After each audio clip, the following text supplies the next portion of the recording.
Today, we really just wanted to give you a little bit of an update on Caroline Waters. Now, a lot of people rang me and said, well, that was done and dusted, we've got our return coming next year, why do you actually want to see us? And we thought, well, we just wanted to give you an update on what is actually happening in the market. A vindication, really, to be honest with you, when Patrick sort of gives you a little bit of feedback on everything, a vindication on everybody, that why Patrick and Anchoran made the decision on everybody's behalf to actually take the profit in advance, and it's been proven to be a fantastic result based on where the market has been over the last 6 or 12 months in the slowdown. But more importantly, also just give you the good news of business as usual, but we're here to actually update you and let you know where we've morphed. Now, those of you who have been to some of our sessions before will have seen this, but I will continue to play this every time we see you because it's something that we really want everybody to understand. When you get into property, investment and development, there's a lot of things happening that take time.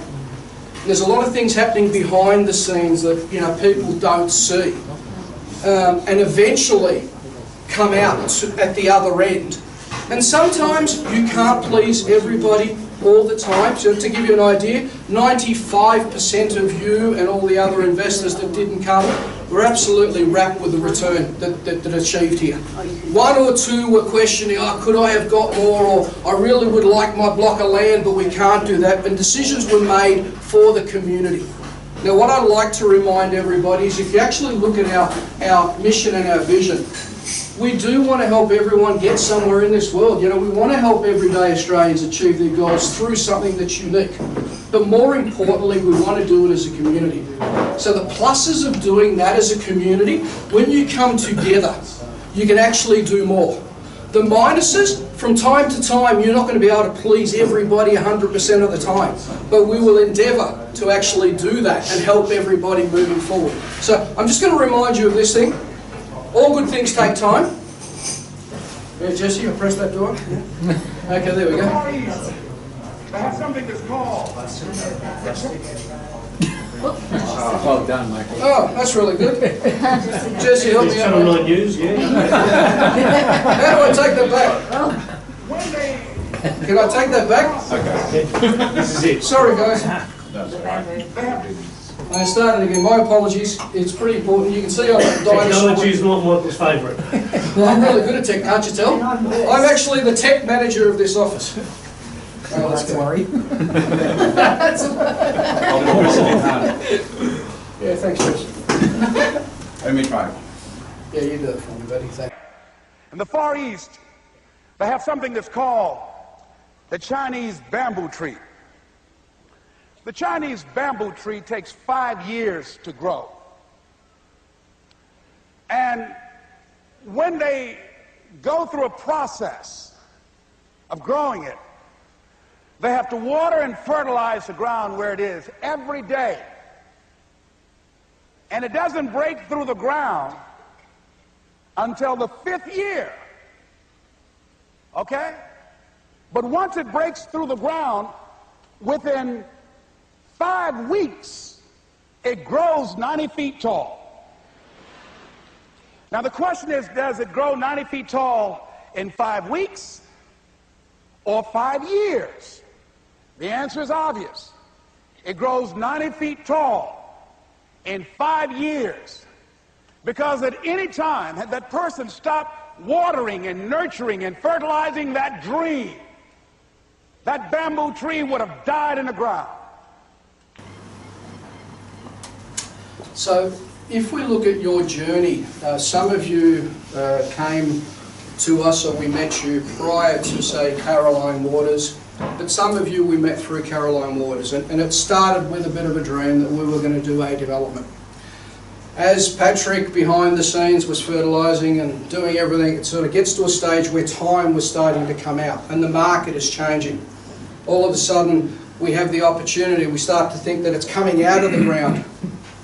Sometimes things are going a different way, so you might have to prune it or do what you have to do to actually have this tree end up the way that you want it. And that's the one thing that we want to get clear. Everything that we do has a long-term vision.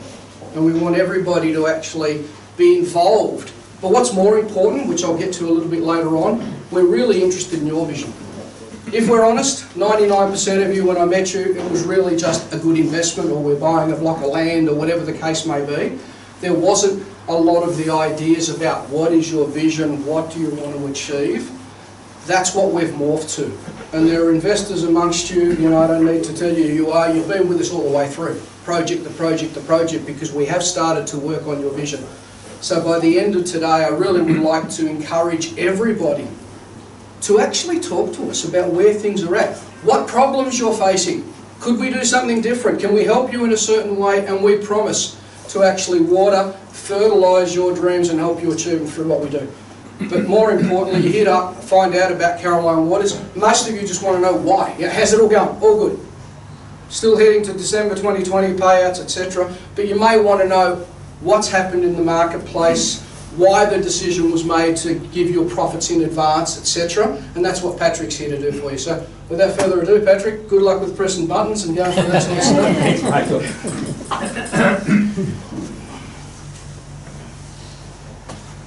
That's button. There's he. Okay. I think Is there a button? It's like a bit of square to me. yes, you're going to have to press the button, mate. Maybe talk to it. The tech man. Okay. Okay. Just tap it. I'll go through, I think it's a little bit of a recap. You know, I think you've heard a lot of this, but I think it's worthwhile going over it again, because the processes and the resources that's gone into this over the last 5 years, it's pretty onerous. And a lot of times you guys don't hear or some of these, you don't know the details behind it. I think it's worthwhile my going through again, starting from the start. And this is the land at 112 Sinclairs Road, 15 hectares, 36 acres.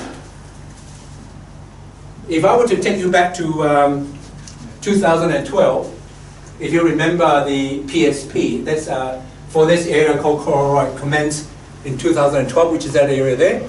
That's Caroline Springs, and that's Melton there. That's the Western Freeway. This is the proposed ring road that hasn't been built yet. This is where we are. In 2012, the PSP commenced, and at that time, according to the website, the precinct structure plan, which is what PSP means, was meant to have taken 2 years, according to the website, and according to part of the government's plan to ensure that land is released in an orderly manner. 2 years, this is what was stated on the website. And we started engaging with the Victoria Planning Authority. It used to be called the Growth Area Authority, was later changed to the Victorian Planning Authority in 2013. And from 2013 it got blown out to 2014, 15, 16, and guess what? It was finally gazetted in 2018. A process that was meant to have taken 2 years, took 6 years. Now, without a PSP, you can't commence any application. You can't commence planning, you can't do anything. Because a PSP essentially gives you a map, a framework upon which you know, okay, if I were to build here, this is where the secondary school would be, the primary school, the local town center, I will have reserves there, there'll be recreational reserves there, there's the creek and the surrounds around the creek. So you get an idea of what you're doing and what kind of application you can make.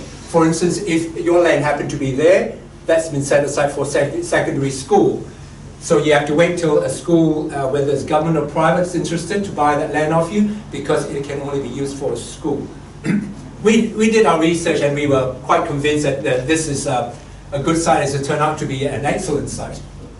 But for those who came in 2013, you know, by the time we got to 2008, that was 5 years already, and our plan was that, you know, we would deliver this in 5 years. But at that stage, we couldn't even commence the town planning process without the Gazette or PSP. Also, during that time, we went through probably the highest level of sales ever recorded in Victoria for land development in 2017. Final quarter of 2016 to 2017, there was a frenzy of activity. Land around there was being bought and sold in a very speculative way. It was reported that, according to VPA, 6,000 lots were sold in the last quarter and the first quarter of 2017. Last quarter of 16 and 2017. Mount Atkinson down below here, they were selling 100, as a record 100 for the month of lots. You know what it is today? The average in that area? 2. Developers are selling 2. So it just goes to show. So at that time, in 2017, there are a few things that actually worried us. One is that even though this was bubbling along and the PSP was about to be gazetted, we sat down with a lot of the authorities, and one of the major authorities are the sewer providers. It's Western Water in that area. Western Water has got a 15-year plan. They'll tell you, in 15 years, this is what we plan to do. So the 15-year plan is to have a sewer run down here, along the creek. But we were nowhere close to the 15-year plan. So are they interested in even talking to any of the developers about putting a sewer line in? No, they were not. So without a sewer connection, because if you imagine that the land all falls towards the creek, so sewer is usually gravity fed. Without the benefit of having a major sewer trunk connection, a lot of this land could not be developed.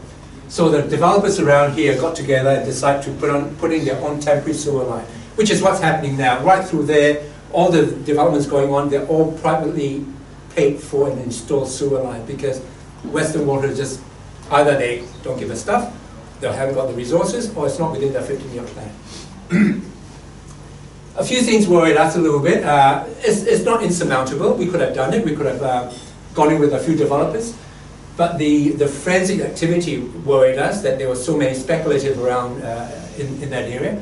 The land sale was at its record, and we started talking to potential partners. One of them happened to be Villarreal, who were developing Sienna Rise, and then they had land there as well. And they were putting in their own sewer line to connect to Taylor's Road via pump. We thought, look, they'd probably be a good party if they were interested. In 2017, end of 2017, before the Gazettal, we went into serious negotiation with them. On the basis of, they already had land in that area. They had the ability to put in the sewer connection. They are ASX listed company, a known developer developing that area. And we managed, I believe, with the benefit of hindsight now, to get a really good deal out of them. They would develop this and actually be able to deliver it a lot faster than we would, being a major developer in that area with resources already in that area there. And this is the outcome of that permit, which was only granted in March 2019. So if you were to, can I go back on this thing? Doesn't matter. No, doesn't matter. If you were to, we started negotiation with Villarreal late 2017. We agreed on we signed a contract with them, I think, in April 2018. From 2018 onwards, up to May 2019, it was all town planning. We engaged up to a dozen consultants. There were in excess of 15 assessment reports produced on this site. Consultants includes hydrology, habitat, kangaroo habitat, cultural management, geotechnical, flora and fauna, traffic. I mean, there's a whole gamut of them. The reason why, well, in fact, I mean, that applies to all the sites there.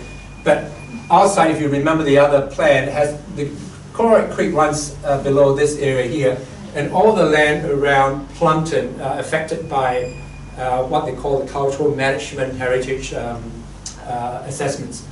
Because traditionally, settlements are usually found along creek beds. And some of the other sites, they found significant deposits of Aboriginal heritage. Fortunately, it wasn't that bad here, but notwithstanding, the CHMP process took us a good 6 months. Now you got to remember that that's a creek there. When you look at the planning process, it comes under the Planning Act. There's a process where you can appeal. But when it comes to Aboriginal artifacts, it comes under a different act, Aboriginal Act, that has got no area for appeal. So if you don't get a CHMP approval, you can't move ahead. What's more, around this area here, right along the creek, there are two endangered species, the golden sun moth and the growling frog. Both are federally protected species, so they come under a different set of rules by a different authority. So you can imagine how complicated and how complex this whole process is. It took us 1 year to get the planning permit, and now you see that there are quite a number of developers now coming through, and if you drive there today, you'll be able to see all the signs up, including Carolina, which is our, well, I'll call it joint venture. It's not quite joint venture. It's a development management agreement with Villaworld. The signs are up at Carolina, and they have started the process of getting that sewer line construction and connection. You can see this is Woodley, and they're almost breaking through there, and within a year they'll break through and connect Taylor's Road onto Woodley. Now, to give you an example of how inventive developers are, Woodley, with the number of houses there, has not got a sewer connection. How they get rid of the sewer is through a process called adduction. Essentially, the sewer lines are there, they've got no connection point at this stage. What they've been doing is been trucking sewer every few days out of the estate. It's a really expensive process. But they took the gamble in thinking that we'll start this first, the sewer line will come eventually, but now they are trapped because the sewer line's not there. As the estate grows, and it's been growing, as you can see, it's become a larger and larger expense for them. They are still adducting at the moment. That was the largest selling estate in history. Yeah. At the peak, 280 lots a month. Yeah, and this is where developers get stuck because you're at the mercy of the authorities. Anyway, there's a solution there, and we're happy with it. There's also, before stormwater is discharged of the Coral Creek, it's got to go through a clean water management, and currently Villaworld is negotiating with this party there to ensure that they're able to get that through there. There are various alternatives to that, but I won't go into details, but we are talking to this neighbor as well over here. But the upshot of it all is that it is all happening there, and there are a lot of developers there. I think once things get going, then and a few constructions site gets started, you can see that hopefully the confidence will come again. I think the population hasn't really abated. Population growth hasn't really abated that much. It's really people sitting on their hands because either they can't get a loan or they're waiting for the bottom to be reached. But all signs are suggesting that the bottom has been reached. The election, having the election over and done with, helped. There's some, in terms of lending, I think that's a little bit easier now, though it's still pretty tough. They made two announcements where APRA is making it easier. Yeah. You don't have to have as much. They used to use a 7% calculation. Yeah. Now they've brought it down to about 5.5% calculation. Yeah. And the government's also brought in, which starting in January, is that guarantee for the first home buyers where they won't need mortgage insurance. So Okay. in the past, people would have to save 20% to make it easier to get a loan. Now, come January, they'll be able to do it with 5 and 10%, and the government will actually give the guarantee, so you don't have to spend $10,000 or $15,000 to get mortgage insurance. So that'll actually help the first home buyer. Generally, predominantly, that's the market. Yeah. And of course, the interest rates, we've had another 2 quarters down since the election.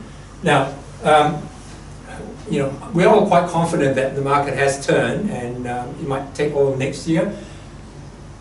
Carolina at the moment are selling 5 per month, so they're doing much better than the average around the area. Certainly not at the height when they're in 2017 they were selling at 25 a month. So they're down to 5. They believe that next year we'll probably pick up to 7, and maybe by the end of next year might be 10. We're very confident that they'll hit their target and certainly deliver on the agreement we've got with them. But with the benefit of hindsight now, we're looking back, we wouldn't have the sales capacity to do what they're doing. They spent over $500,000 to date on sales and marketing. And if you multiply 5 lots a month based on 300, you're talking about a 6-year period. Does anyone here would have preferred to wait another 6 years to get their return? I know that they've got it next December. So Yeah, that's right. Yeah.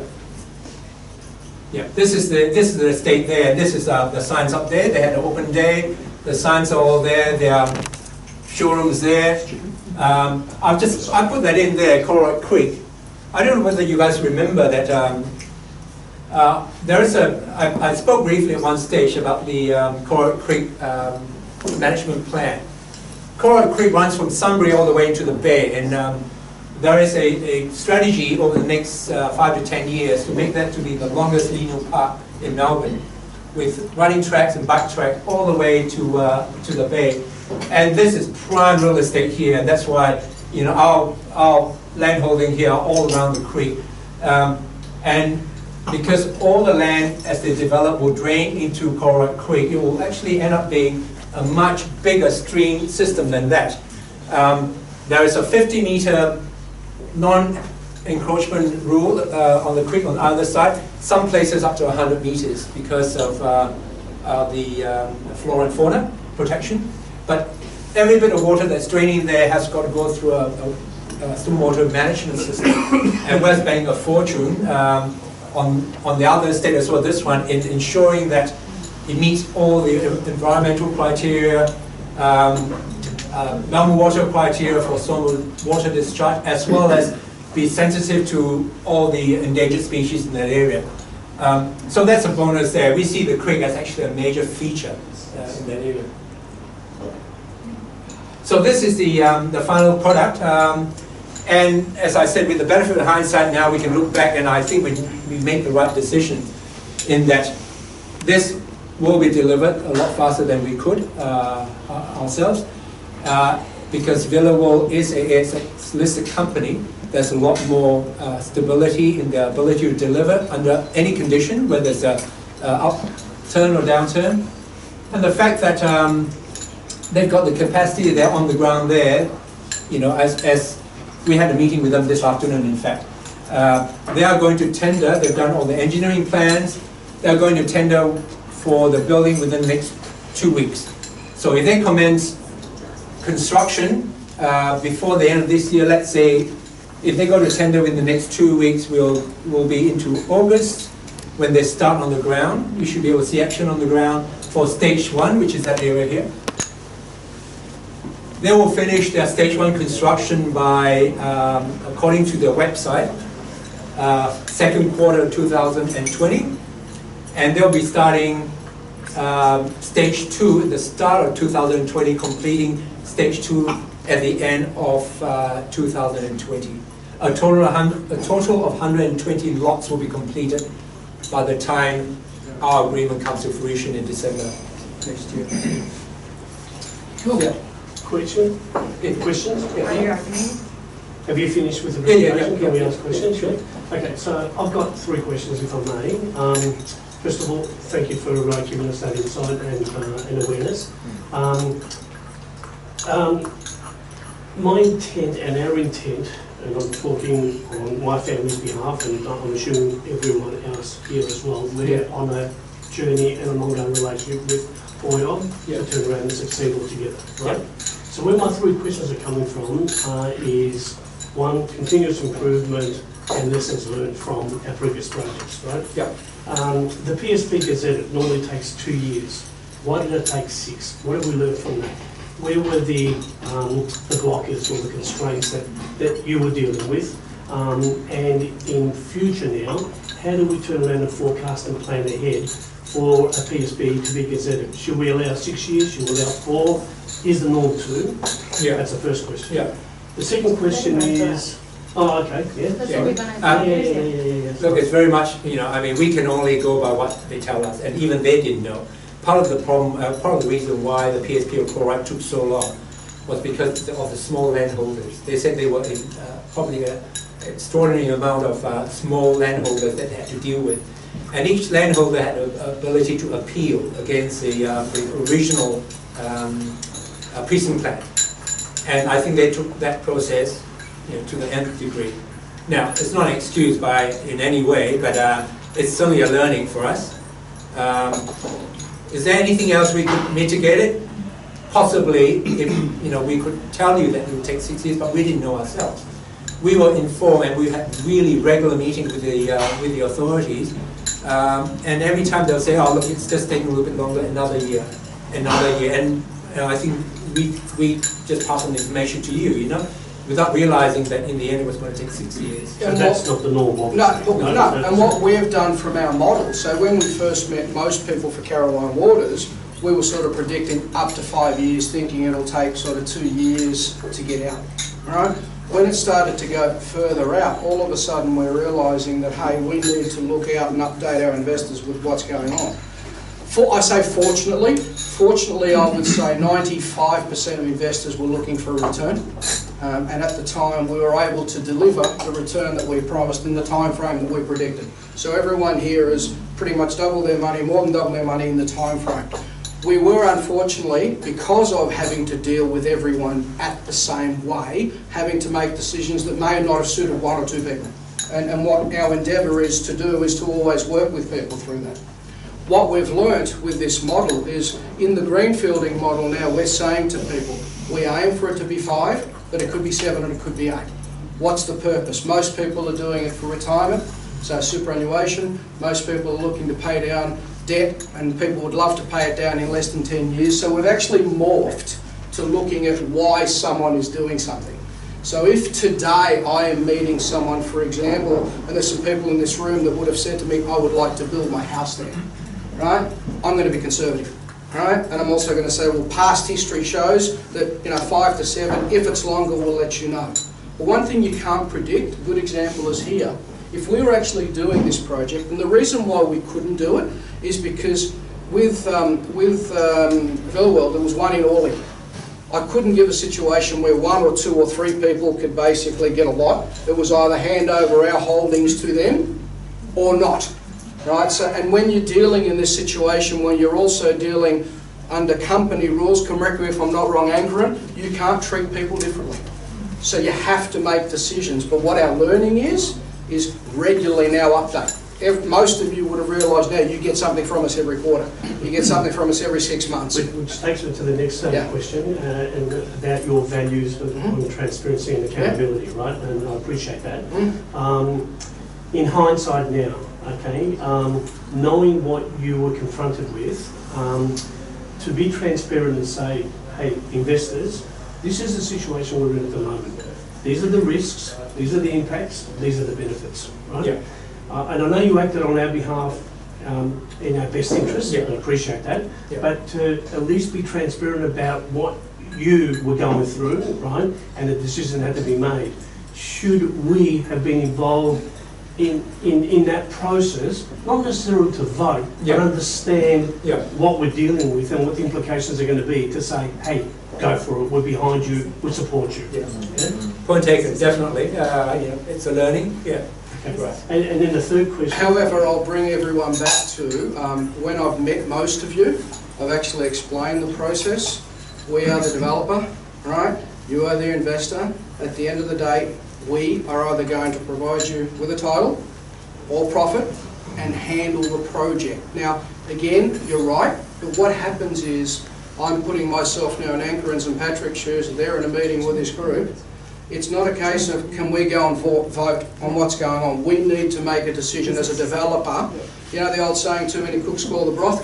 Could we have, rather than come to you and say, we've done this, we did it in your best interest, now release? Absolutely. So it could have been a situation moving forward, yes, we are looking at a possibility of X, absolutely. So the things that we are adjusting as a company, and we need your feedback, right, is, hey, what can we do better? I mean, an example is tonight.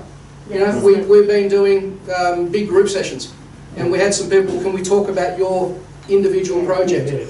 What we've also morphed to, which is my next thing, so I'm stealing my own thunder, but shortly I'm actually saying to each and every one of you, if I haven't met you in the last 6 months to actually work through your philosophies, what you want to achieve, when you want to achieve it by, then we want to, because that's what we're morphing to. We want to be able to assist you through all your investment ideas so that we can help you create the lifestyle you want. Because that's what we see ourselves as the vehicle. Sometimes we're not going to make everyone happy. But as you said, as long as we keep everyone informed, I think that's what our aim is. And we're there to get better, so please, that's the good thing. That's why we have a relationship manager. If there's ever anything that we can do better, talk to us. Chris, got one more question. Okay. And the last question is, again, from an end state point of view, right, and we're talking about December 2020, right, and from transparency point of view as well, do we have a clear runway at the moment? Are there any foreseeable blockers or potential blockers that you could see that we should be aware of, or should we feel good at night when we sleep tonight and have a level of comfort that December the 20th is going to be achievable and it's not going to be any Will we be settling? Are you Yeah, saying? look, I hope that you sleep well at night every night. Look, we had a meeting with Billawall and, you know, they're on track. They've given us really conservative figures today. Even on the basis of conservative figures, we are okay with it. Now, if something happens next year, the worldwide recession, you know, of course, you know, things might change, we'll let you know. But on the basis, if you were to extrapolate that things will actually get better next year, it would be better. So at this stage, I'm sleeping well. It's an ASX listed company. Okay. So is the sale, is our return determined upon the sales volume that they may achieve moving forward? So you were talking about, for example, you know, them dropping from 10 blocks a month down to 3. If they get to 0, does that reduce the chances of, I guess, meeting December 2020? Look, there is an out for them, but it's a very small out. That, you know, if they can't achieve any sales, then they can't pay us. You know, I mean, obviously, we can't pay anyway. As in any contract, there is always an out. But we're not worried about that. It's not going to happen. They've already got 29 sales, so that's averaging 5 sales a month. And what's the minimum threshold by which they can exit out, I guess? There's no threshold that they can exit out. It's a contract. It's And a it's an ex-listed company. So if they make 0 sales a month, they still owe us at the end of December? Correct, yeah. Okay. But there is an out. No, Yeah. we would have to go after them. Yeah. Like, you know, at the end of the day, when you have a contract, someone can say, I'm not going to honour that contract. So then you've got to make It's them. unlikely, I Then mean, you've got to make them honour the contract. They've got major backers there, you know, and in fact, actually, they've got they're being bought over by a company called Avid, which is an even larger land development company. They're in the process of going to their shareholders. So, If Unlike any one this of you scenario. sold your property tomorrow, so this is my real estate background going, you have a contract, right? Can that person at some point change their mind? They can, but very high cost to them. Correct. Same deal. No difference. You've got a contract in place, but if you're saying to Patrick or Michael, is there absolutely any possibility that they may or may not? Yep. I'd say you've got an ASX company who's got given you a contract, who's ready to do business. All right? So I don't see that happening. But if you're saying, can you bet your life on that they won't try and change their mind? Yep. No one can do that. But we have recourse, and I've explained that to everyone. We're holding title. Title doesn't get transferred to them until they pay the money, etc. So there's everything in place. But if you're asking the absolute question, we've got an ASX listed company who's got this contract. Yep. Right? And the figures on settlement are the same figures that we signed off? Yeah. Okay. What are Villaworld selling at? Five lots per month. Mhm. What are they selling a lot for? Different sizes. So Average. Average. The 400s were averaging around about 330. So they're Right. selling for 330. Around that, the average, right? So when you go back and extrapolate, and a lot of you asked me to do that for you, when you look at what you came in at, look at the development cost, Patrick was telling me sewerage would have been roughly 40k more. Yeah, I'm not asking for that. I'm just asking more from the perspective of ship sale forecasting of 120 Yeah, lots yeah. times 330, Yeah, yeah. and then how much Yeah, federal funds they've got to then Yeah. pay us but outside. they've also got, as we said, the backing of a company. yeah. But Villarreal is not discounting because they are quite comfortable with the sale rate at 5, and they're quite comfortable with next year picking up. Some of the other companies are discounting up to $20,000, $30,000 rebates. Now, if everyone does it, Villarreal will be forced to do it as well. At this stage, hopefully, there are only just a few. Yeah. The market's on the up. Yeah. I think with the interest rate cut, perhaps. Market's coming back, but it took an election. Yeah. Right? So when you look at, say, Woodley, which is the fastest growing estate in history, I think they were down to single digit. Right? So from 280 lots a month in the peak, there was about a quarter where they were in single digit sales. That was just across the board, across Melbourne. It wasn't just to this estate or that estate. So, that's why I'm 150% saying to everybody, this was great for all of us. We've banked our profit in advance. You know that your money's coming, and you don't have to worry about what may. Now, the market's turned. So everyone can look for the doomsday forecast of no one buys anything. Of course, we're all in the business of property. We're doing developments at the moment. Everyone stopped buying anything. Well, sales make the world go round, don't they? Does anyone see that happening? We can, so sleep at night. Sleep at night, guys. All right? A few more rents, that'd be good. Absolutely. Let me move on further. Actually, that leads me into what I wanted to actually... what I wanted to talk about is, and it comes back to what you guys were saying, the more involved we get together on talking about what you want to achieve, what your needs are, as a company we have morphed.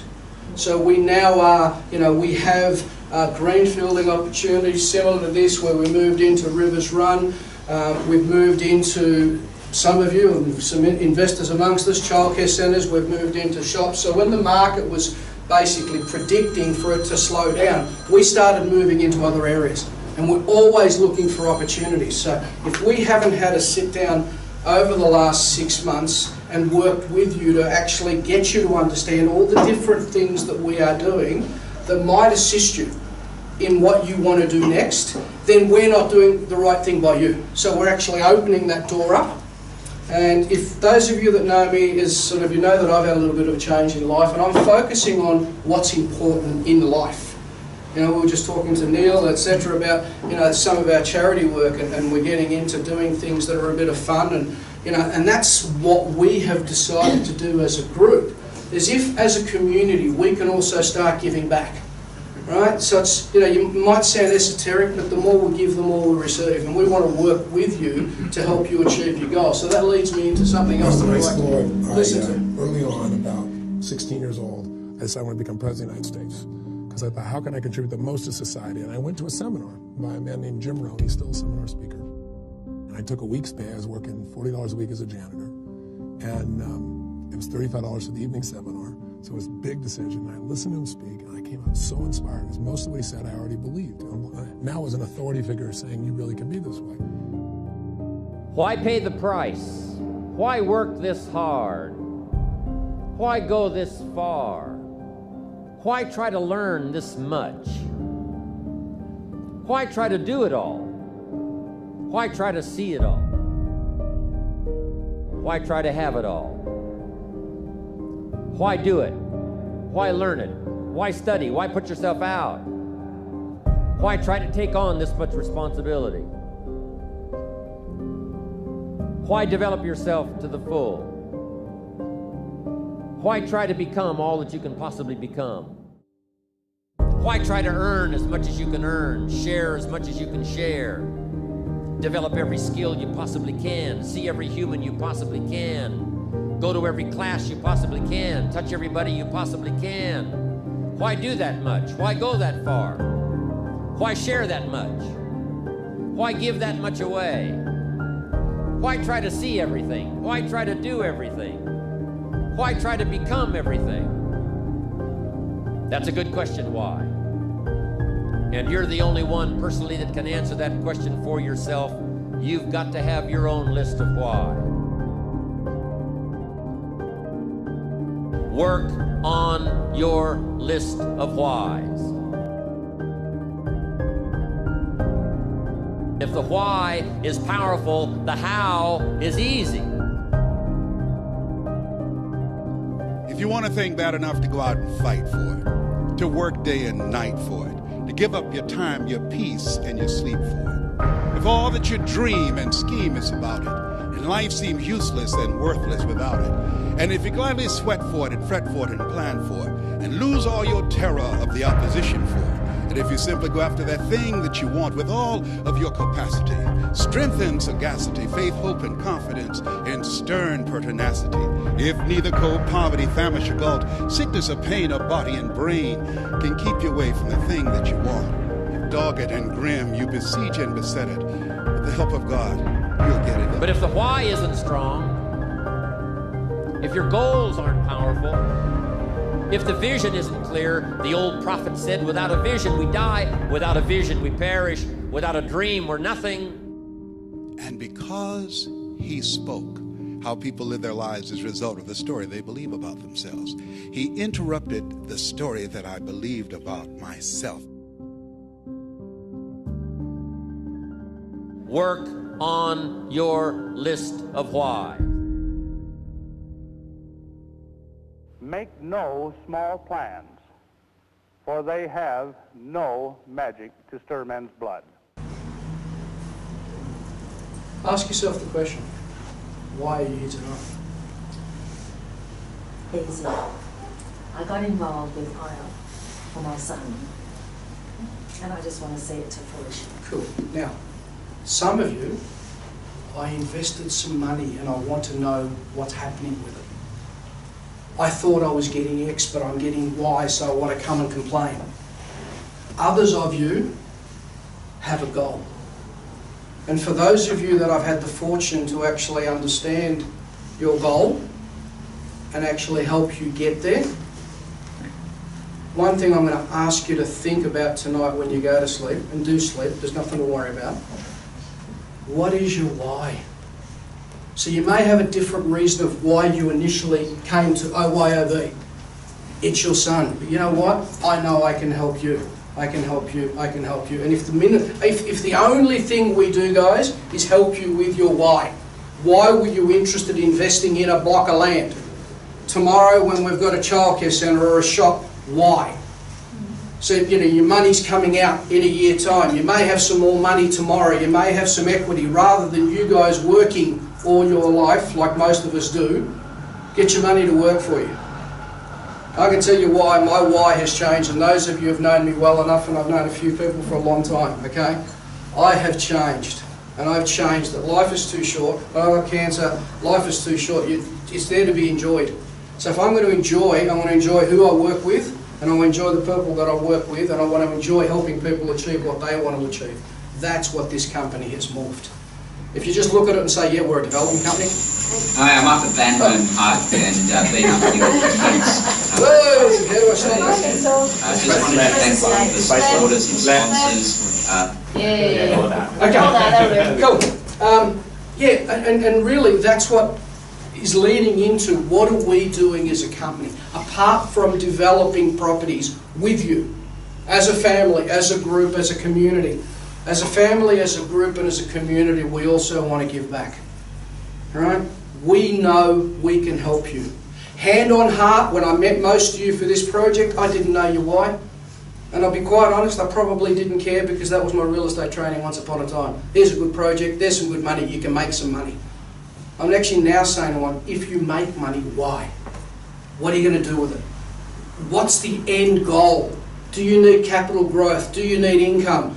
Would you like to actually stop working harder? Would you like to achieve something quicker? You know, do you want to get a passive income? Others plan to work the rest of their life. That's okay, but do you want the income that gives you the opportunity to slow down? And I'm looking at one or two people that I know what their why is, and they do want to slow down. We want to help you with that. Hand on heart, we're there to help. We're also there to listen. Can we change things? We will. Did we do something that we could have done better? We'll do it better next time, we promise. So keep working with us, but we're interested in your why. So as a group, as a community, we've come together to do all these developments. What we are also doing is we've set up something that the guys have always been passionate about. We've set up a CSR program, which is Corporate Social Responsibility. We give back. Every year, those of you that know us now, we've got two things that we do. April, we have a bike ride. And this is the bike ride that we went to last April, and it will be on every March or April. So those of you like Patrick's the champion of the bike ride. Mary did it for the first time this year, and I take my hat off to her. I don't tell her too much because she'll get a big head. But you know, for someone to jump on a bike for the first time and ride 500 Ks, and at the end of it actually see the kids and get inspired, that's what inspired me. And I do it. A lot of people look at me and say, "You fat guy, how do you do 500 Ks?" I do it because it's fun. We do it as a community. We're opening it up to our community. This is why we're saying to you now. So 2 things a year. This is our bike. Jesse, how do I play this from work now, buddy? Press play. If I do that and then I press what? Play. Where's play? Down the bottom, scroll down on the video of Beta. There? Click on Keep him. going down. Click on him. Click on him. Where? Click on him. Okay, And go. then there'll be a little... Okay, fine.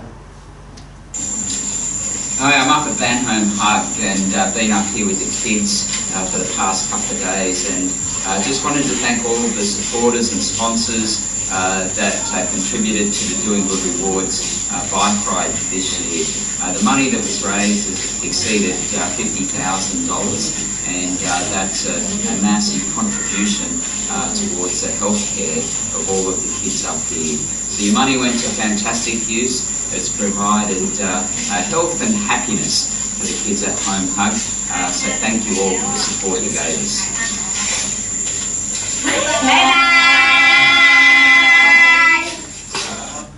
If you ever want to do something that really hits you in here, go and do something for someone else.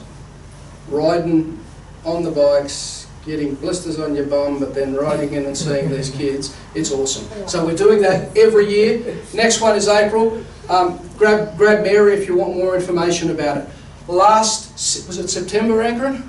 Last September, July for the people like me that didn't think that they were fit enough to ride bikes and didn't want to do it all the time, even though I keep doing it. We did a tuk-tuk ride in Sri Lanka, and we are doing it again in October. So there's a little bit of information about this one. I'll press it twice. You're not in the right mode. Look. This is a video of our tuk-tuk ride last September.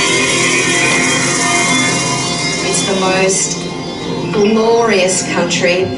The scenery is just divine. The richness of Sri Lanka, it's just got such a beautiful scenery and landscape.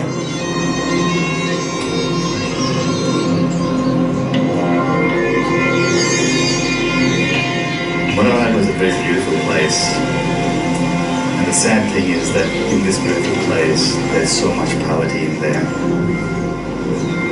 Huge contrast between the land, which is so rich, and then the people that are so poor.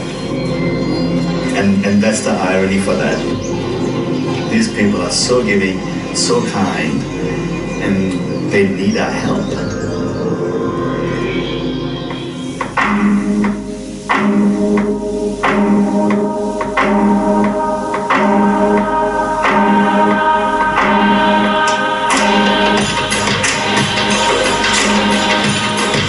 Every time we pass people, we hoot at them and they just smile and wave back.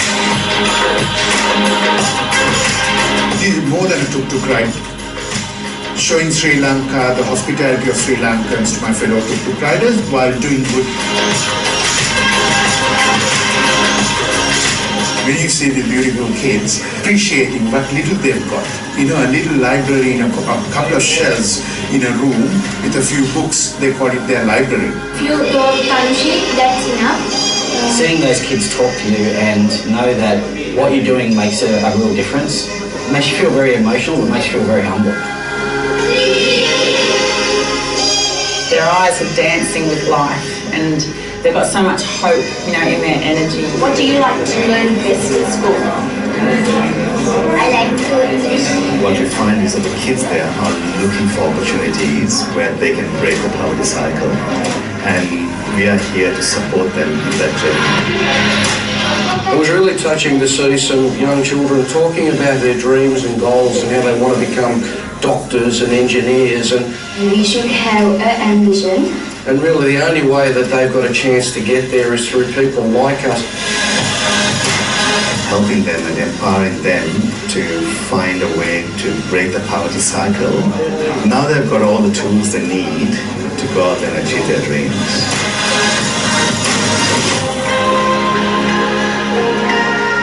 The best thing to me was actually seeing those beautiful faces talking and sharing their values. Thank you.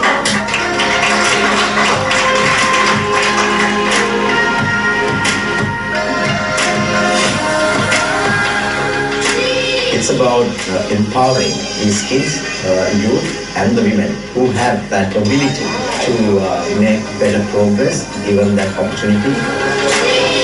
My whole life changed, my education, my family, and my positions, and my feelings also. It's a dream for me.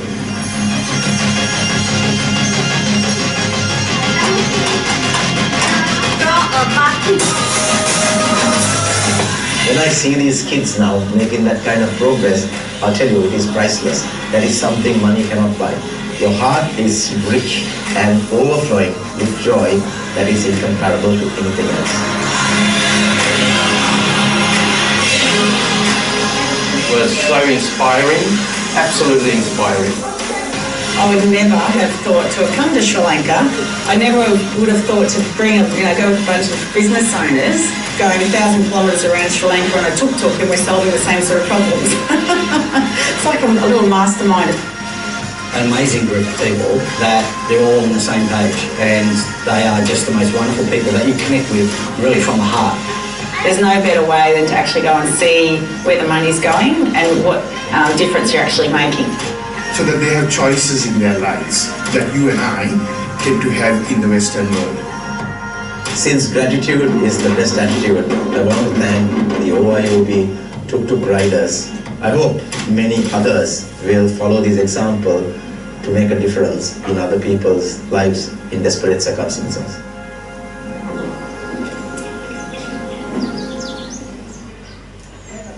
Now that is happening yearly.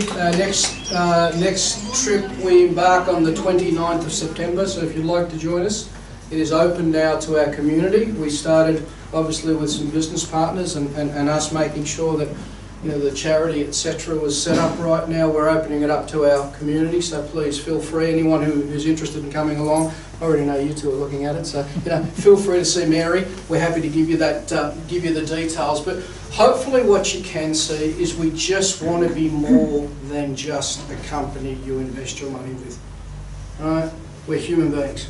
We're a community, and we can do things together, helping but having fun. Who thought that business? Who thought that business could be fun? I'm here to prove that it can be, right? And so that leaves me with, I hope you can see we are evolving.